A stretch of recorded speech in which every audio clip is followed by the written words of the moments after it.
For more analysis on Jimmy Carter's visit to the DPRK, we're joined in the studio by our current affairs commentator, Professor Zhang Chuanjie from Tsinghua University. Thank you very much for being with us, Professor. Thank you. What role could Jimmy Carter play in the process of easing tensions on the Korean Peninsula? Well, many would expect Carter to be a mediator between the North and the South, and also between North Korea and the United States. And the bottom line is that President Carter is actually carrying information in and out of North Korea. He has several advantages over other possible candidates of accomplishing this mission.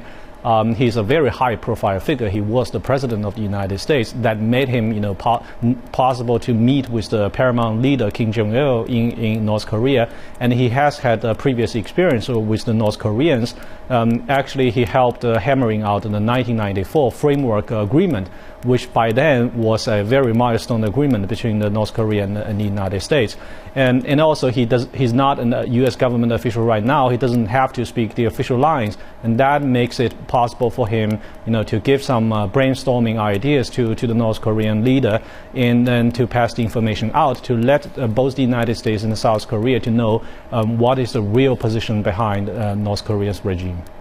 We know that China's chief nuclear envoy Odawa is also visiting South Korea, and with Carter's visit, do you think these efforts could revive the mechanism of six-party talks? Well, it's very difficult. I think first, it definitely helped ease the tensions on the Korean Peninsula.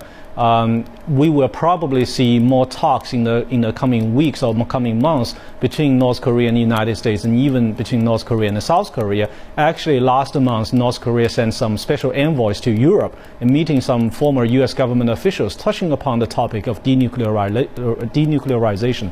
Now, that's actually a short-term story. If you look at the long term, I do think the situation has become more complicated on the Korean Peninsula. This is the traditional chicken and egg problem. North Korea wants security guarantee from the United States, and the United States wants verifiable and irreversible denuclearization, and it's very difficult for the two sides to decide which thing comes first. And also, two things stood out. One is that North Korea has already had nuclear weapons. It is really very difficult, almost impossible for them to give up the nuclear weapons. And the second thing is the current ongoing situation in Libya, where North Korea must have learned the lesson that any security guarantee, any promise from Western countries might not be that believable. So at the end of the world, you still have to have a clear clinch to those nuclear weapons. So it's going to be a very daunting task given the gaps in positions. And besides, on the side of the U.S., they have a huge work to persuade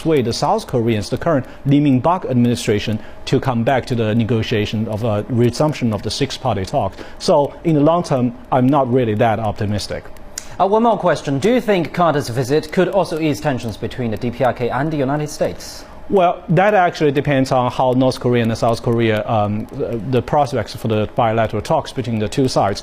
The United States has a binding treaty between the United States and South Korea, and South Korea's concerns are certainly part of the U.S. concerns. So I guess that, yes, there will be some improvement between the two countries, but again, South Korea may play a very key role, whether the U.S. can persuade South Korea to come back to the negotiation table.